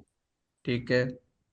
तो कौन से तीसरे हाउस भाव में में है? सॉरी, कौन से हाउस में है? तीसरे हाउस में। ठीक है। प्रश्न क्या है? तो प्रश्न ये है कि इसमें तो प्रॉब्लम तो है, क्योंकि नहीं, सूर्य भी प्रश्न खराब क्या हो है? रहा है। प्रॉब्लम तो तो हम इसमें बताएंगे। उपाय किस तरह से करेंगे? लाइक इसमें सूर्य को भी अच्छा करेंगे तो वीनस खराब होगा। ऐसे नहीं खराब होता। तो सूर्य ऐसे को नहीं स्ट्रॉन्ग खराब किया। होता। पहली बात तो सूरज के साथ जब भी शुक्र आ गया तो वैसे शुक्र गया। हम्म। राहु के साथ आ गया तो शुक्र गया और सूरज भी गया। तो हाँ यहाँ ये। पर कमांडर जो है राहु हो गया। यस। अब राहु तीसरे भाव में है तो अच्छा है ऑलरेडी। अब तो अच्छा ये। हमें जो शुक्र के जो साइड इफेक्ट है, जो उसको लाइफ में आ रहे हैं, उसको बचाना है। बस सिंपल सी बात है। सूरज को ठीक करना है। सूरज को ठीक कर सकते हैं। हाँ, ठीक क्यों नहीं करेंगे? जो पिटा मंत्र हुआ है। है वो ऑलरेडी पिटा ही हुआ, वो बेचारा खुद पिटा हुआ है। पिटा हुआ खुद को आपको क्या पीटेगा? हाँ सही है। चलिए आगे बढ़ते हैं। जया लोगनाथन। प्रणाम गुरु जी। आवाज आ रही गुरु जी? हाँ हाँ, बिल्कुल बिल्कुल, आप बोलिए। जी मुझे भी सूर्य के बारे में पता करना था। मैं अभी लाल किताब मैंने ज्वाइन किया है, नई नई हूँ, तो बेसिक से ही है। तो पहले घर में ही किसी का 5 ग्रह एक साथ बैठे हैं, सूर्य भी है और जया बुध जी, भी। ये प्रश्न छोड़ दो, क्योंकि अच्छा अभी अच्छा। आपने कहा बेसिक में है। हाँ हाँ हाँ हाँ। बेसिक अच्छा। में 12 राशियों के बारे में पता करो, 12 भावों के बारे में पता करो। हाँ। ये हाई लेवल का जो प्रश्न है, ये अच्छा अभी नहीं समझ में आएगा। अच्छा। ओके, अब इतना सिर्फ मुझे बता दीजिए, अगर सूर्य और राहु तो साथ बैठे हैं तो डेंट वो ग्रहण हो जाएगा बताया आपने। हाँ जी। हाँ जी, और 5वें में शनि है तो वहां पर भी सूर्य डेंट खा जाएगा। जी। जी ना। पर इनका मसनोई से एक शनि बन रहा है गुरु और शुक्र से, जो केतु टाइप है। ठीक है। तो आप इतना इनका गहराई में क्यों जा रहे हो? नहीं नहीं, भी तो आप मुझे बेसिक पता में करना हो। था कि सूर्य क्या क्या करेगा अब इसमें। अभी नहीं, पहले आप उस कोर्स को पूरा ढंग से कंप्लीट करो। आप ऐप के माध्यम से पढ़ रहे हो हाँ जी तो हाँ जी। भी, हाँ, उसको पूरा एक एक वीडियो को दो दो तीन तीन बार देखो, उसके नोट्स बनाओ। हाँ, नोट्स तो मैं बना रही हूँ गुरु जी। हाँ, नोट्स बनाओ, फिर अच्छा समझो अच्छा। धीरे धीरे धीरे धीरे, है ना। ओके अभी ओके हाँ। जो प्रश्न है आपके वो बहुत एडवांस लेवल के प्रश्न है, जिससे ओके। अभी आपको कोई लाभ नहीं होगा। अच्छा अच्छा अच्छा, ठीक है। तो वही मुझे पता नहीं था कि बस सूर्य इसमें पिट जाएगा तो क्या करेगा, वो प्रेडिक्शन देखना था क्या है करके ना। सूर्य के बारे में मैंने क्या बताया? सूर्य क्या पॉजिटिव देता है ये देखो। अच्छा अच्छा क्या क्या अच्छा। पॉजिटिव देता है आपने सीखा हो तो? अभी तो मैं स्टार्टिंग ही कर रही हूँ सूर्य से तो। फिर बताओ। एमए का हाँ। प्रश्न पूछ रहे हो? तो हैं? मुझे ये नहीं 12वीं पता की कि क्लास है। एमए का है ये उसका है, मैं तो स्टार्ट कर रही हूँ हाँ। इसलिए 9 ग्रहों अच्छा। पर कमांड करो, हाँ हाँ 12 हाँ। भावों पर कमांड करो। वो जुबान हर ठीक है, ग्रह के स्ट्रेंथ है। एट्रीब्यूट्स को समझो, हर भाव के एट्रीब्यूट्स को समझो। जी जी फिर जी जी। बाद में कॉम्बिनेशंस पे जाना, अभी नहीं जाना। अच्छा अच्छा अच्छा, ठीक ठीक। ठीक है जी sir. Okay, thank Aman. You. प्रणाम गुरु जी। प्रणाम। गुरु जी, एक क्वेश्चन था कि तुला लगन में जैसे गुरु अच्छा नहीं होता तो और गुरु की प्लेसमेंट 5th हाउस में है वक्री होकर, और गुरु जी यहाँ पर गुरु जो है वो 3rd हाउस और 6th हाउस का लॉर्ड बन के बैठा हुआ है, और हम्म। 5th हाउस के पॉइंट यहाँ पर अष्टक वर्ग में 38 है। तो क्या गुरु अपने जो प्रश्न क्या नेगेटिव है? प्रश्न, अमन, क्या है प्रश्न? बोलो। गुरु मतलब गुरु को यहाँ पर किस तरह प्रेडिक्ट करेंगे हम कि वो अच्छे एट्रीब्यूट्स देगा यहाँ पर बैठ के या फिर खराब ही देगा, क्योंकि पहली अष्टक बात, वर्ग। आपने खुद ही उसका जवाब दिया। गुरु के लग्नों में, सॉरी, शुक्र के लग्नों में गुरु शुभ नहीं होता। तो जी जवाब आपने दे तो दिया। अब वो कहीं बिठा दो उसको। जी, लेकिन 5th हाउस के अष्टक वर्ग में 38 पॉइंट्स हैं, तो उसको फिर पॉजिटिव क्या? बनाएंगे वो। उसका मतलब ये हुआ कि उसके ताकत ज्यादा है। खराब चीज करने की पावर बढ़ गई उसकी। बस, सिंपल है। अगर वो खराब करेगा तो ज्यादा मात्रा में करेगा। तो गुरु जी पंचम पॉजिटिविटी को नहीं आएगी डिस्टर्ब उसमें? करेगा तो करेगा। अच्छा। और 6th हाउस का लोड बैठा है तो 6th हाउस को भी खराब जो कर रहा है वो करेगा ही, बार बार बैठा है 6th हाउस से। अभी एक की बात करो ना। आपने कहा पंचम में राहु गुरु बैठा है, जी 38 पॉइंट के साथ बैठा है। जी। तो ये क्लियर होना चाहिए कि उसका रोल ठीक नहीं है। जी। मैटर नहीं करता कि वो पंचम में बैठा है कि नवम में बैठा है, हम्म। किस हैसियत से बैठा है। पॉजिटिव करने की हैसियत से बैठा है कि नेगेटिव करने की? तो नेगेटिव करने की हैसियत से बैठा है। पंचम भाव क्या है? प्रेम है, उस पर डेंट हाँ मारेगा। जी। संतान है, उस पर डेंट मारेगा। हम्म। अब हम आते हैं छठे भाव के। छठे जी। भाव का लॉर्ड अगर छठे में बैठा है तो अच्छी बात हो गई, खराब कहाँ हो गई? ये छठे का नोट गुरु जी वो पांचवे में आ गया ना, मीन राशि छठे हाउस में है। हाँ हाँ, मीन राशि छठे की है तो उसका स्वामी तो गुरु हो गया। जी, वो पांचवे में बैठा आप है, कह रहे हो 12वें कुंभ घर। राशि में बैठा है। जी। हाँ, तो छठा भी खराब कर दिया उसने। छठा नहीं खराब करा। छठा कैसे खराब हो जाएगा बताओ? 12वां बैठा है, मतलब अपने से होके वो उसका लॉर्ड, सिक्स हाउस अपने का से लॉर्ड। 12वां बैठा है। जी। छठे का लॉर्ड का 12वें में जाना तो अच्छी बात है। हाँ। हाँ, तो अच्छी बात है। जी जी। दो चीज में कंफ्यूज हो गए। दो भावों का मालिक गुरु था। आपने जी। वो चीज वही थी, आपने खुद गुमराह होकर के वो प्रश्न पूछ दिया, इसलिए कंफ्यूज हो। पहले रोल की बात करी, फिर छठे भाव की बात कर दी। जी। हाँ, दोनों ही घटनाएं घटेंगी। अगर हम गुरु को पंचम भाव के दृष्टिकोण से देखेंगे तो अच्छी बात नहीं है, जी। और अगर हम छठे भाव के दृष्टिकोण से कहेंगे तो अच्छी बात भी है और बुरी बात भी है। अच्छी इसलिए है कि छठा भाव नौकरी का है। जी। जब नौकरी की बात करेंगे तो हम कहेंगे अच्छी बात हो गई, पर जब मुकदमेबाजी की बात करेंगे तो हम कहेंगे बुरी होगी। जीवन में मुकदमेबाजी का सामना करना पड़ेगा, जी। कंपटीशन का सामना करना पड़ेगा, जी। दुश्मनों का सामना करना पड़ेगा, तो चीज खराब जी। होगी। ज्योतिष में ये इंपॉर्टेंट है कि हम देख क्या रहे हैं। जी। मैं इतना ब्लंट कोई नहीं पढ़ाता जितना मैं पढ़ाता हूँ। जो सूत्र मेरे हैं, मैं जो इनका इस्तेमाल करता हूँ वो आपको बोलता हूँ। कोई नहीं बोलता, मैं बोलता हूँ कि देखो तो सही यार, ढूंढना क्या है, देख क्या रहे हो। चीजें वैसे ही मिलेंगी, बस हमें जोड़ना है। और हम जोड़ किस लिए नहीं पाते? हम कंफ्यूज है, हमें ये नहीं पता ढूंढना क्या है। अगर हम छठे की बात करें तो सीधा कहते हैं कि छठे का लॉर्ड है, पांचवे में बैठ गया, अपने से 12वां है और 38 पॉइंट है, इसका क्या मतलब? जी। मैं कह देता जी भाई तो बलवान हो गया छठे से। अब क्या ढूंढना है? नौकरी ढूंढनी है तो अच्छी बात है। 1 लाख 2 लाख रुपए महीने की नौकरी आराम से कर लेगा आज के टाइम में। आप कहो जी मुकदमे के लिए, भाई ये तो चीज ठीक नहीं है, मुकदमा निकल करवा रहा बैठेगा। लड़ाई झगड़े से बचे, नहीं तो दिक्कत हो जाएगी। सिंपल है। है। जी गुरु जी। म्यूट रखे सभी लोग अपने आप को। चलिए, हाँ चारू जी। राधे राधे गुरुजी। अ, जी। गुरुजी, ये एक बात तो कहनी पड़ेगी, ये नवमान, ये डी डिविजनल चार्ट के कोर्स में D10 का जो आपने पाठ कराया है, जो लेसन्स है उसमें, वो मैंने जब पहली बार किए तो इतना समझ में नहीं आया। लेकिन जब दूसरी तीसरी बार वीडियोस बार बार सुने तो काफी सारी चीजें सॉल्व हो गई। और इतनी अच्छी तरीके से आपने कराया ना गुरुजी, बहुत ही मजा आ गया। मैं इतनी बार सुनती हूँ उनको, इतना अच्छा लगता है, और फिर मैं भी नोट्स बनाती हूँ ताकि चीजें और ज्यादा क्लियर हो जाएं। अम, एक एक डाउट है गुरुजी मुझे। जैसे हम ये कहते हैं कि D9 चार्ट में, नवमांशा के चार्ट में, मंगल, शुक्र और शनि की प्लेसमेंट 6 8 12 हाउस में अच्छी होती है। तो क्या D10 चार्ट में भी ऐसा कुछ है कि कई, वैसे तो कारक गुरु और शनि है, गुरु सॉरी, शनि और बुध हैं D10 चार्ट में। लेकिन क्या कुछ प्लैनेट्स ऐसे हैं जो 6 8 12 हाउस में आके अच्छे हो सकते हैं, जैसे नवमांश में है? नवमांश में मंगल छठे में, शनि हम्म। 8वें में और शुक्र 12वें। इसको ऐसा बोलो, हाँ ये मत बोलो कि 6 8 12 में अच्छे हैं।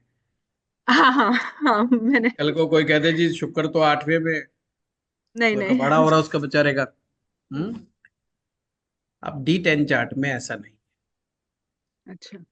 D10 चार्ट को अगर आपने ध्यान से सुना हो, D10 है क्या? हमारा एनर्जी लेवल को बता रहा है, हम्म। हमारे कर्म करने की शक्ति को बता रहा है। Hello, good morning. बाद में बात करना। वो हमारे कर्म को सूक्ष्म रूप से देखने के लिए बताया। उस कर्म को देखने के लिए प्लेनेट की पोजीशन कैसे काम कर रही है वो देखना है। कर्म हमारी पर्सनल लाइफ से बिल्कुल डिफरेंट तरीके से काम करता है। कर्म के मामले में शनि ग्रह, मंगल ग्रह, सूरज ग्रह बहुत अच्छे हैं। पर गुरु ग्रह क्या अच्छा है? गुरु ग्रह अच्छा नहीं है। अगर गुरु नीच का हो जाए तो बहुत अच्छी बात होगी।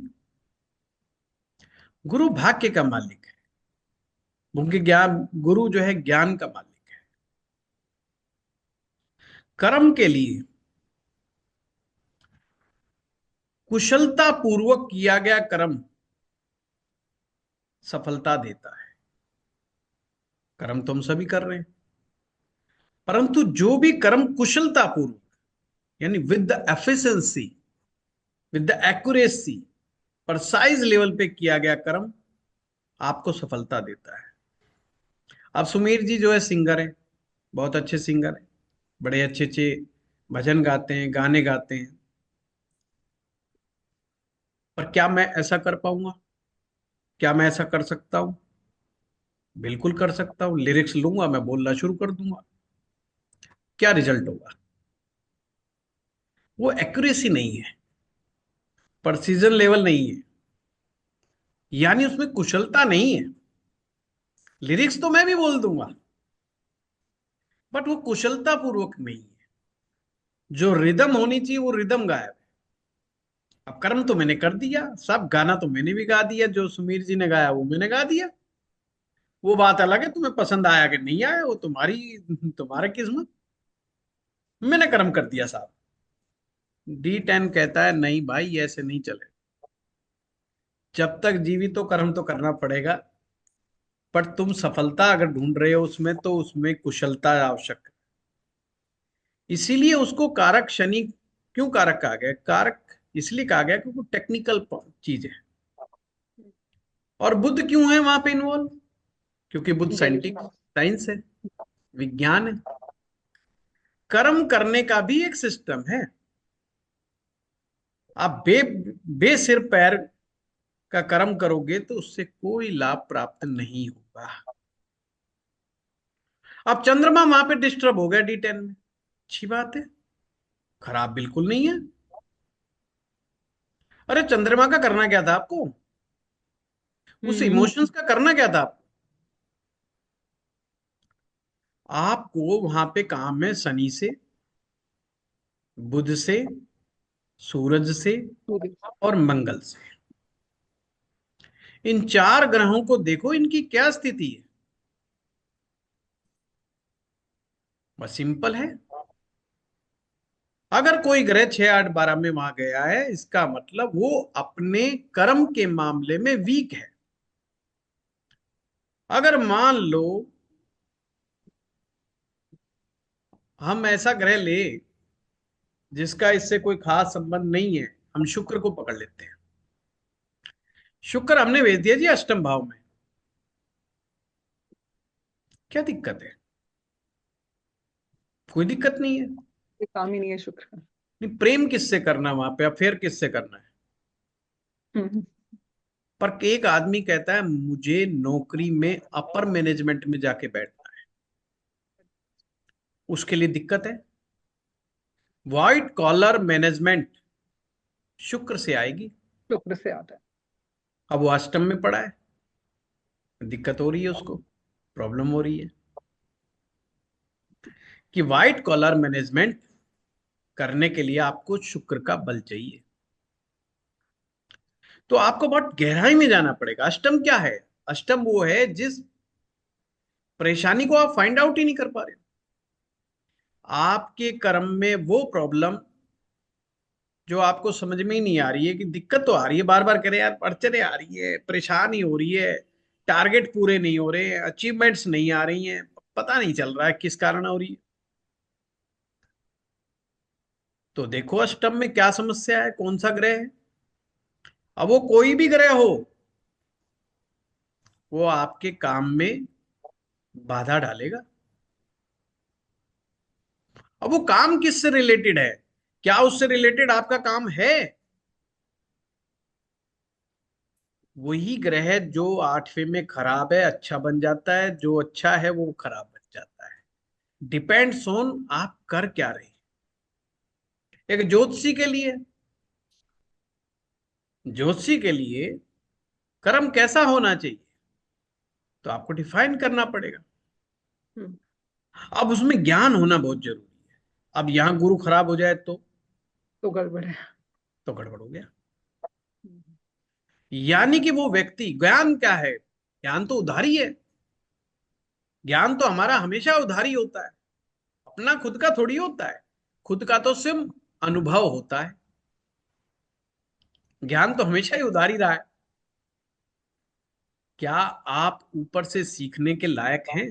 जो आपके अपर्स लाइन है, आपके सीनियर्स हैं, D10 का गुरु ये बता रहा है, तुम ऊपर वालों से सीखते भी हो कि नहीं सीखते हो? कितना सीख के कितना इंप्लीमेंट करने में कामयाब होते हो? अब ज्योतिषी है, अगर उसका गुरु बैठ गया अष्टम में, हो गया गड़बड़। वही बैठ गया छठे में, हो गया गड़बड़। अब हमें गुरु चाहिए, पर दो ग्रह किसी भी रूप में अवॉइड नहीं कर सकते किसी भी तरह के कर्म में, वो शनि और बुध।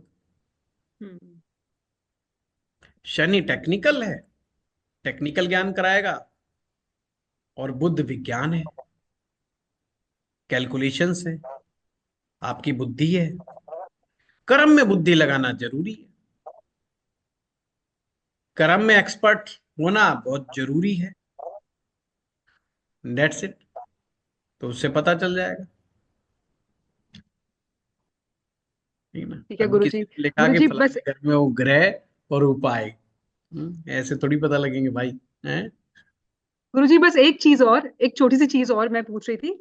गुरुजी जैसे हमारी जन्म कुंडली में कई प्लैनेट्स हमारे रेट्रो होते हैं, नीच होते हैं, अस्त होते हैं, उनकी स्ट्रेंथ को हम D9 चार्ट में चेक करते हैं। तो D9 चार्ट में फाइनल ग्रहों की स्ट्रेंथ हमें पता लग जाती है। आपने ये भी कहा था कि D10 चार्ट में कुछ भी चीज को देखने से पहले D9 चार्ट के में प्लैनेट्स की स्ट्रेंथ को भी देख लो। ये बात समझ में आ तो गई। बिना स्ट्रेंथ लेकिन के तो किसी भी डिविजनल चार्ट्स में एंट्री का कोई मतलब ही नहीं बनता। मतलब ही नहीं है, हाँ। गुरुजी ऐसे में अगर किसी के जन्म का बुध रेट्रो ही है, ठीक है, वो तो दशांशा में भी रेट्रो ही रहेगा। तो ऐसे में हम कैसे समझें कि क्या वो पहली रेट्रो बात का तो रिजल्ट। दशांश में रेट्रो समझना कहीं को, हाँ, मैं बस यही पूछ रही थी, हाँ। हाँ समझना कहीं को, कहा है को वहां पे नीच ऊंच के चक्कर में। दशमांश बनता कैसे है? हम्म, दशमांश जो ग्रह को डिग्री प्राप्त हुई है हम्म। उसके हिसाब से बनता है। जो अच्छा, तो उस, डिग्री मिली है उसका 10वां हिस्सा हम्म, के आधार पर तय होता है कि वो किस भाव संख्या में जाएगा D10 में। हम्म, तो आपको पता चल जाएगा। अब मान लो कोई ग्रह अस्त हो गया, अस्त होगा इसका मतलब सूर्य से वो 4-5 डिग्री का हिसाब किताब होगा। हाँ, हम्म, जब उसको दशमांश में जाकर के देखेंगे वो कितनी दूर गया है, हम्म, क्या वहां पर भी उतना ही पे रहेगा? नहीं रहेगा। नहीं, नहीं रहेगा, 3 घर आगे और 3 घर। तो वो आपको समझना होगा कि क्या है। तो बेटर है कि वो उसको रेट्रो, अस्त और इन सब चीजों से मत जोड़ो, वहां पे नीच उच्च और किस हम्म, भाव में बैठा है। ठीक है। D10 चार्ट में जो ग्रह नीच का हो जाता है वो भी बड़े काम का होता है। आपको देखना पड़ेगा कि जो ग्रह नीच का है, अर्थात उस ग्रह से रिलेटेड आप में बिल्कुल ईगो नहीं है, बिल्कुल ईगो नहीं है। आप ठेला लगा करके बैठे हुए हो, आप खाने का सामान बेच रहे हो, बहुत अच्छी मिठाई बनाते हो या बहुत अच्छी चाट पकौड़ी बनाते हो, पर आप में नमस्ते करने का हुनर नहीं है, आप में मीठा बोलने का हुनर नहीं है। बेशक बेचे जाओ जलेबियां, कौन पूछ रहा है जलेबियों को साहब, जलेबी तो और भी बना रहे हैं। क्लाइंट को तो मीठा बोलने वाला चाहिए ना, जलेबी जैसा। जो चलते बाजार में से पकड़ ले, अरे शर्मा जी कहाँ जा रहे हो, आज जलेबी क्यों नहीं खाओगे? शर्मा जी कहेंगे नहीं यार मुझे नहीं खानी, चलो बच्चों के लिए ले जाओ। अच्छा चलो 250 ग्राम तो ले ही जाओ यार, आज मेरे नाम से ले जाओ, आज फलाने। अब वो आदमी क्या महसूस करता है, वो ये देखता है यार ये आदमी है, ये दुकानदार है, ये मेरा है। लोगों को अपनेपन से मतलब है, हम्म। लोग अपना समझेंगे उसको। जब भी उनके घर में मेहमान आएंगे, जाओ रे फलाने से जलेबी लेके आओ। क्यों भाई? नमकीन क्यों ना लेके आओ? क्योंकि जलेबी वाला उसका है, इसलिए वो हर मेहमान को जलेबी खिलाएगा। ये सेल्स बढ़ाने की टेक्निक है। तो उसका अहम, अहम कौन पैदा कर रहा है? अहम तो गुरु पैदा करता है, हाँ। अहंकार पैदा कर, गुरु पैदा कर रहा है। अब उस गुरु को अगर कमजोर होगा तो अच्छी बात है, हम्म। काहे का ख्याल लेना उसको? उसको सिर्फ झुकने से मतलब है ना। अब गुरु बैठा दिया आपने उच्च का, और बना दिया बेचारे को तो गुंदार। वो तो लड़ता फिरता फिरेगा। D10 चार्ट में गुरु उच्च का क्या काम आया? क्या काम आया? इगोइस्टिक अगर बना आपको देगा। साधु बनना है, आपको धर्म का प्रवचक प्रवचन करने वाला बनना है, तो ठीक है, गुरु उच्च का ठीक है, बहुत अच्छा है। आपको हर एक आदमी से बात ही नहीं करनी। जो भी आएगा अपॉइंटमेंट लेकर के आएगा, और अपॉइंटमेंट भी मिलेगी 6 महीने बाद। उसके लिए गुरु उच्च का ठीक है, अहंकार करना ठीक है, वो बढ़िया है। जितना नखरे में रहेगा ठीक रहेगा। और किसी ने कहा गुरु जी आना चाय पे शाम को, गुरु जी पहुंच गए शाम को चाय पे, गुरु जी की तो वक्त ही खत्म हो गई बेचारे की। तो देखना पड़ेगा हमें कि हम D10 देख तो रहे हैं, पर किसके लिए देख रहे हैं, क्यों देख रहे इसके हैं? लिए वो आदमी काम क्या करता है, या किस काम में जाना, किस काम में चाहता है, वो देखो। किस काम के लिए उसका कौन सा ग्रह मजबूत है, कौन सा कमजोर है, उसको देखो। तो हमें समझ में आ जाएगा धीरे धीरे। ठीक है। गुरुजी, आपकी जो एक ये लाइन है ना कि आप ढूंढ क्या रहे हो, चार्ट को देखने से पहले सबसे पहले यही समझना चाहिए कि आप ढूंढ क्या रहे हो, किस लिए बैठे हो, आप क्या देखना चाहते हो। ये मैं हमेशा याद रखती हूँ, नहीं तो सब खिचड़ी बन जाती है। चारू जी, बड़ा मुश्किल है स्टूडेंट को सच्ची बात कहना। हाँ। बहुत आसान है सामने वाले को ये कहना, बोल तेरा कौन सा ग्रह किस भाव में बैठा है, तो बेटा ये कर ले जा, वो कर ले। वो स्टूडेंट भी खुश, हम भी खुश। अगले 5-7 साल तो उसको ज्योतिष समझ में आना नहीं, ये पक्का है। बिल्कुल। अपने हंड्रेड पास परसेंट पैसा दे या बाहर को पैसा दे, पैसा ही देता रहेगा। नहीं तो थक हार करके घोषित करके कि मैं बन गया ज्योतिषी, भग लेगा। परंतु बड़ा मुश्किल है क्रिटिसाइज करना। लोग नाराज हो जाते हैं, अरे यार सही बात का जवाब नहीं देता, सीधे मुंह बात नहीं करता। ये बड़ा मुश्किल होता है। सीधा कहता है बता प्रश्न बोल, मुझे तो बोलने भी नहीं दिया, है ना। ईगो को डेंट मारना, ये बड़ा टफ होता है। इसके लिए बड़ा दबंगपना चाहिए।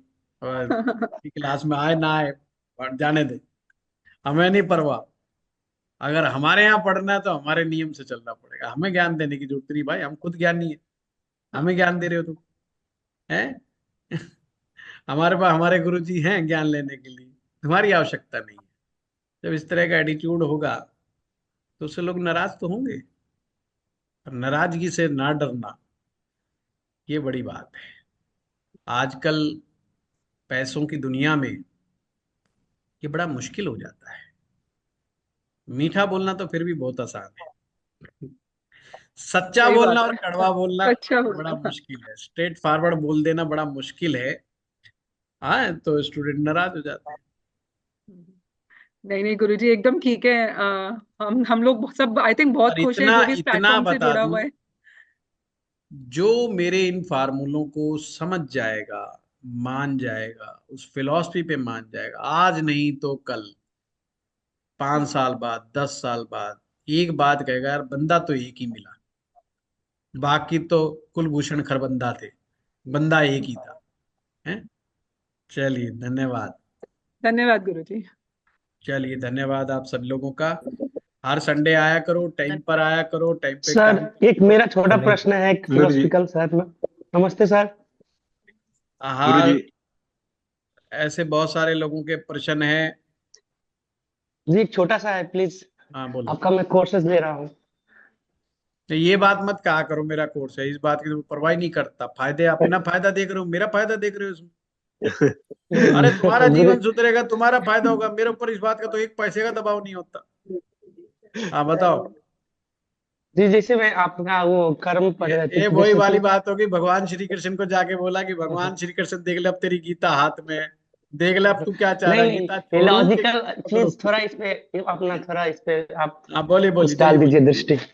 जैसे आप बोले थे कि कर्मा जो होते हैं संचित प्रारब्ध और क्रियामान, तो हमारे लाइफ में जो भी डेस्टिनी है हमारे जीवन के, तो वो ये रेमेडी से क्या उसको हम पूर्ण रूप से खत्म कर सकते हैं, या चेंजेस सिर्फ क्या, इसको थोड़ा इस पे नहीं रेमेडी, समझ पाए थे। रेमेडी होती क्या है पहले ये हमें समझना पड़ेगा। रेमेडी का मतलब, मकसद एक ही होता है, चेंज करना, जी परिवर्तन करना, हमारी बुद्धि को जगा देना। जी रेमेडीज जितनी भी हैं वो बुद्धि को जगाने वाली होती हैं, और जो बुद्धि जी। को बर्बाद करने वाली होती है वो रेमेडी होती भी नहीं है। ठीक है। अच्छा अच्छा। हर एक का मकसद एक ही है, आपके अंदर परिवर्तन आना चाहिए। परिवर्तन उन चीजों में जो गलतियां आप कर रहे हो, जो हमारे अंदर कमियां हैं, जो हमारे बाहर कमियां हैं, वो चीजें ठीक होनी चाहिए, उसको दुरुस्त होना चाहिए। जो पूर्व जन्म के जो दोष हैं उसमें से कुछ हिस्सा तो बर्दाश्त करना ही पड़ेगा। बर्दाश्त करने के अलावा कोई और ऑप्शन नहीं है, वो करना ही पड़ेगा। चाहे भक्ति मार्ग पे चले जाओ, चाहे मंत्र जप में चले जाओ, चाहे प्राणायाम में चले जाओ, वो भुगतना पड़ेगा, वो करना ही पड़ेगा, उसका कोई तोड़ नहीं है। ठीक है। ओके। क्रियमान, जी अच्छे कर्म करने से क्रियमान कर्मों में सुधार होता है, भविष्य सुरक्षित होता है हमारा, वो क्रियमान कर्म से हो जाता है। तो ये उपाय जी करने से हमारे क्रियमान कर्मों में सुधार पैदा होता है और भविष्य जी सर, सुनिश्चित। ठीक है, चलिए थैंक यू। धन्यवाद आप सभी लोग। हाँ गुरु जी। गुरुदेव बेसिक टू एडवांस कब लॉन्च कर रहे हैं गुरुदेव?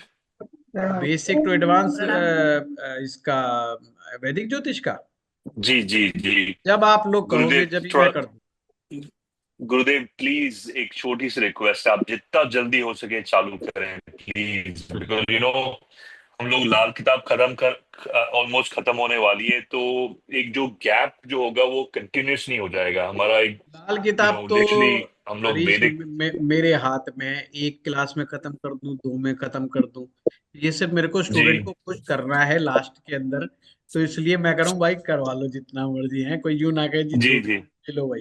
पर गुरुदेव हम्बल रिक्वेस्ट, आप जितना जल्दी हो सके लिटरली स्केड्यूल आप अपना। तारीख बता दो जब इसे कर देंगे बस। ठीक है। गुरुजी अप्रैल ये thank you online so very रहेगा, मच। ये ऑनलाइन वालों के लिए भी रहेगा ना? गुरुजी हाइब्रिड जी करेंगे। ऑनलाइन के लिए। नहीं नहीं गुरुजी हाइब्रिड हाइब्रिड। करेंगे जैसे प्लान किया था। हाइब्रिड में सिद्धार्थ जी मैं आपसे बात करूंगा, फिर मैं कार्तिक मैसेज कैसे करेंगे यहाँ पर और चैट ऑनलाइन पे? जरूर रहेगी। और गुरुजी जी लाल थैंक यू किताब पूरी गुरुदेव। करना, आराम से, जल्दबाजी मत कमेंट करना। डालना पड़ेगा ना? हर्षवर्धन जी आपने बिना देखे बोल दिया कुछ भी। वही तो समस्या है, आपको मालूम ही नहीं है कि कहाँ क्या चल रहा है। दो तीन टॉपिक बहुत छोटे छोटे। अब बताओ, उस दिन ग्रुप में किसी ने पूछा कि पहले भाव और बाद के भाव नहीं बताए। अरे भाई कितनी बार बता दिया, परंतु मैं कह रहे भाई बताओ, यहाँ यार छोटी छोटी चीजें में टक रहे हैं, पहले भाव बाद में भाव है। तो कोई बात नहीं, जल्दबाजी कभी नहीं होगी हर्षवर्धन जी। धन्यवाद सर। अगर गुरुदेव इस मंथ जल्दबाजी के होती एंड तो तक ये एक साल इसके। का कोर्स था, और 52 सप्ताह होते हैं एक साल के अंदर, और हमारी 61 हो गए हैं। क्लास हो चुकी है। तो फिर तो मैं अब तक कर कुरा करके भग लेता। अभी भी मैं गुरुदेव इस यही मंथ कह के रहा एंड हूँ कि तक मैं टारगेट करिए प्लीज। अभी अपने आप से मैंने बंद ही नहीं किया है उसको। और अभी भी व्हाट्सएप पे एक ही बात कहता हूँ, चिंता ना करो, बता देना मुझे, है तो मैं पूरा बात का जवाब देंगे, कोई ऐसी बात नहीं। भाई भागे वो जिसको ना पता हो, है भाई, बिल्कुल सर, बिल्कुल। पता है। तो क्यों टेंशन लेनी इस बात की, ये तो एक टाइमिंग की बात है। बेसिक टू एडवांस जब भी हरीश जी कहेंगे, जब भी हम तारीख निश्चित कर देना, मार्च को छोड़ के जब भी हम शुरू कर देंगे। मतलब टाइमिंग क्या रहे? और अभी तक मैंने उसका डिजाइन भी नहीं किया है, पर मैं ये देख रहा हूँ, लगता है मुझे बैठना पड़ेगा और देखना पड़ेगा कि मुझे क्या क्या करवाना है उसमें। और उधर मैं टाइम जी गुरुजी। लंबा चलेगा, पर इस वो एक साल नवरात्रों के बाद, नहीं नवरात्रों के बाद जरूर दे दूंगा मैं, एक साल पर, एक साल में होगा नहीं, ये मैं पहले बता दूं। 1.25 साल उसमें लग जाएगा बेसिक टू एडवांस में, जो मैं करवाऊंगा। और उसमें हो सकता है हफ्ते में 2 ले क्लास यार, तू डाल दे यार। क्योंकि वैदिक ज्योतिष का जो कोर्स है वो बहुत बड़ा है लाल किताब की अपेक्षा, प्रणाम गुरुजी लिख दे, और बड़ा क्या। बड़ा है। तो गुरुजी और अप्रैल के थर्ड वीक में करवा दो सर, सही रहेगा, तब तक सारे नवरात्रि वगैरह सब प्रणाम निकल गुरुजी। जाएंगे। थैंक यू जी। ठीक है ठीक है ठीक है। त्योहारों का हम विशेष ख्याल थैंक यू रखें। जी। चलो धन्यवाद। ठीक का है प्रश्न जी। प्रणाम हाँ यार। प्रणाम गुरुजी। धन्यवाद गुरुजी। प्रणाम प्रणाम गुरुजी। गुरुजी, नमस्ते।